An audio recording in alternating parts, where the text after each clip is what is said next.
In the beginning was the Word, and the Word was with God, and the Word was God.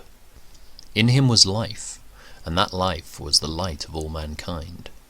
The light shines in the darkness, and the darkness has not overcome it.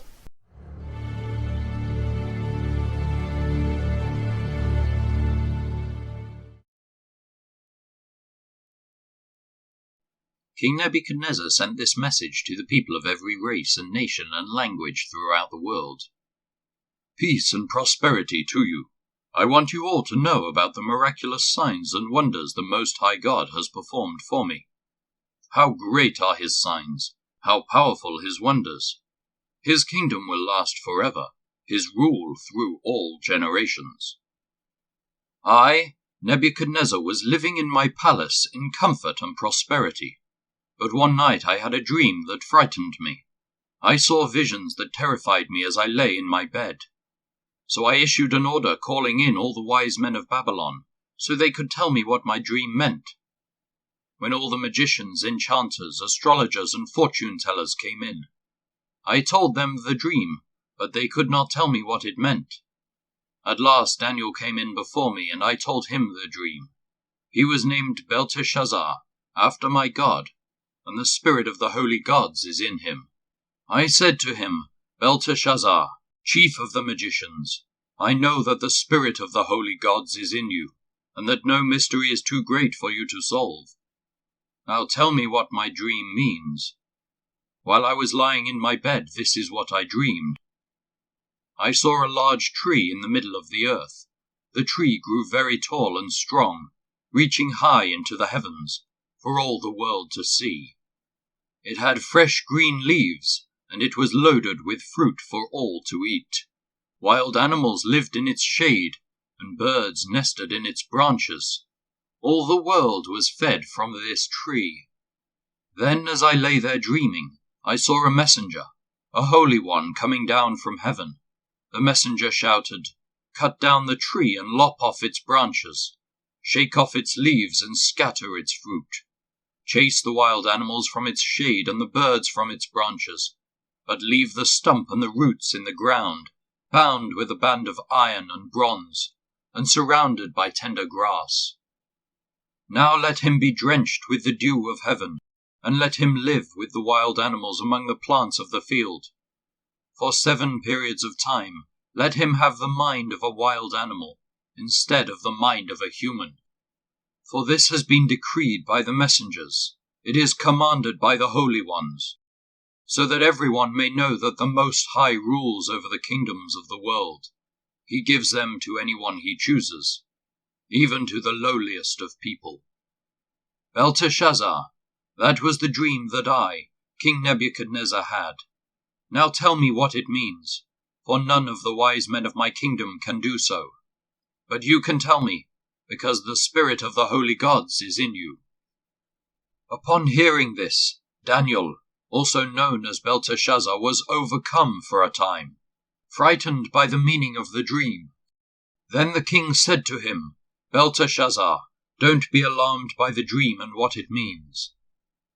Belteshazzar replied, I wish the events foreshadowed in this dream would happen to your enemies, my lord, and not to you.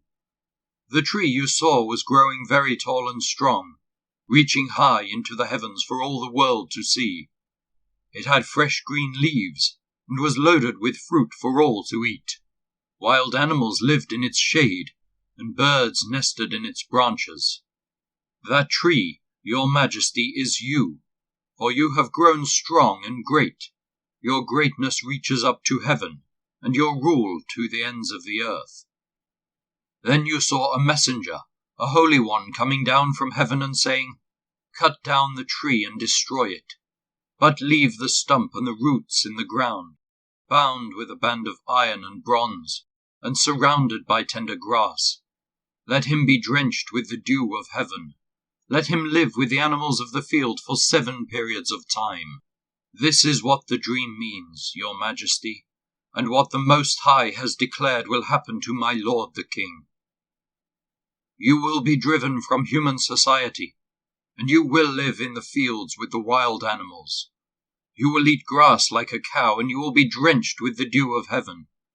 7 periods of time will pass while you live this way, until you learn that the Most High rules over the kingdoms of the world and gives them to anyone he chooses.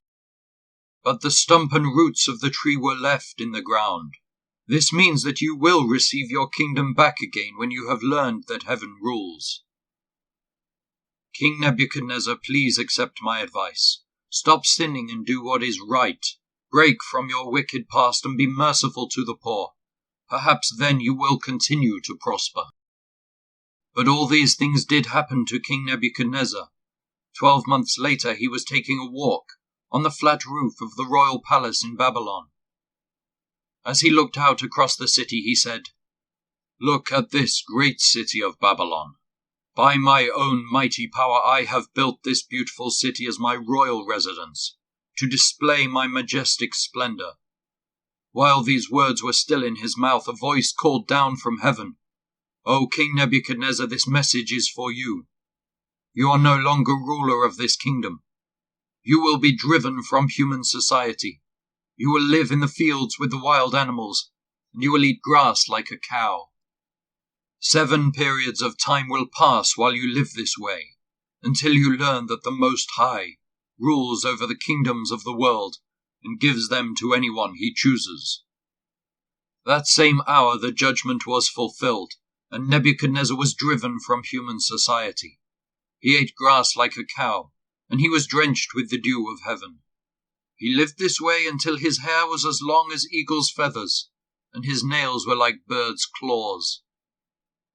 After this time had passed, I, Nebuchadnezzar, looked up to heaven. My sanity returned, and I praised and worshipped the Most High, and honored the one who lives forever. His rule is everlasting, and his kingdom is eternal. All the people of the earth are nothing compared to him. He does as he pleases among the angels of heaven and among the people of the earth. No one can stop him or say to him, "What do you mean by doing these things?" When my sanity returned to me, so did my honor and glory and kingdom. My advisers and nobles sought me out, and I was restored as head of my kingdom, with even greater honor than before. Now I, Nebuchadnezzar, praise and glorify and honor the King of heaven. All his acts are just and true, and he is able to humble the proud. Many years later, King Belshazzar gave a great feast for 1,000 of his nobles, and he drank wine with them. While Belshazzar was drinking the wine, he gave orders to bring in the gold and silver cups that his predecessor Nebuchadnezzar had taken from the temple in Jerusalem. He wanted to drink from them with his nobles, his wives, and his concubines. So they brought these gold cups taken from the temple, the house of God in Jerusalem, and the king and his nobles, his wives and his concubines drank from them. While they drank from them, they praised their idols made of gold, silver, bronze, iron, wood, and stone. Suddenly they saw the fingers of a human hand writing on the plaster wall of the king's palace, near the lampstand. The king himself saw the hand as it wrote, and his face turned pale with fright. His knees knocked together in fear, and his legs gave way beneath him. The king shouted for the enchanters, astrologers, and fortune-tellers to be brought before him. He said to these wise men of Babylon, "Whoever can read this writing and tell me what it means will be dressed in purple robes of royal honor, and will have a gold chain placed around his neck. He will become the third highest ruler in the kingdom." But when all the king's wise men had come in, none of them could read the writing or tell him what it meant. So the king grew even more alarmed, and his face turned pale. His nobles, too, were shaken. But when the queen mother heard what was happening, she hurried to the banquet hall. She said to Belshazzar, "Long live the king! Don't be so pale and frightened. There is a man in your kingdom who has within him the spirit of the holy gods. During Nebuchadnezzar's reign, this man was found to have insight, understanding, and wisdom like that of the gods.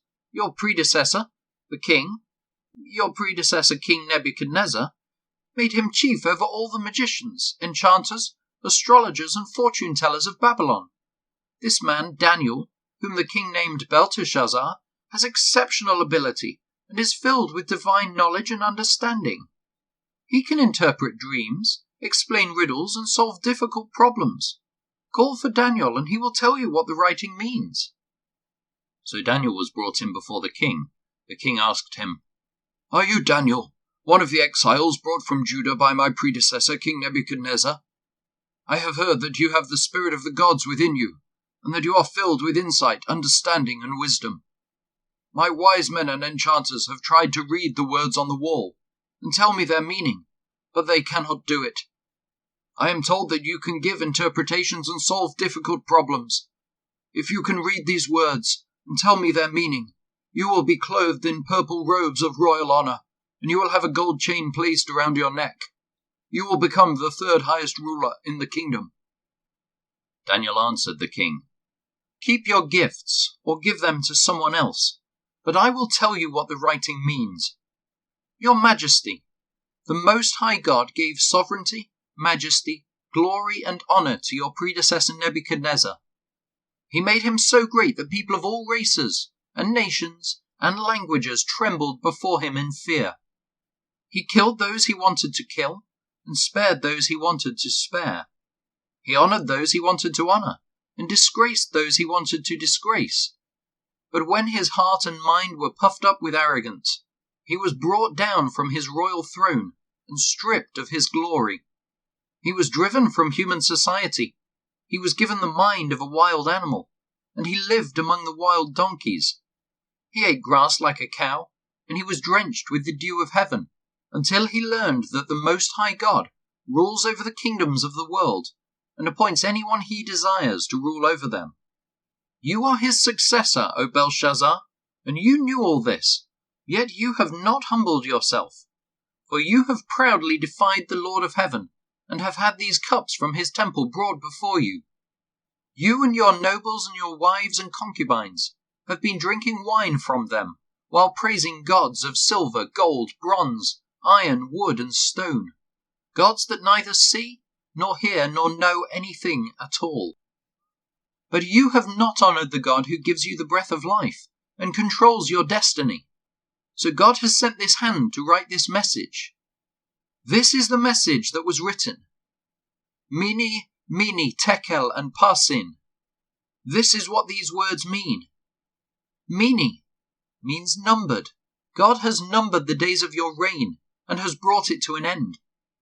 Tekel means weighed. You have been weighed on the balances and have not measured up. Parsin means divided.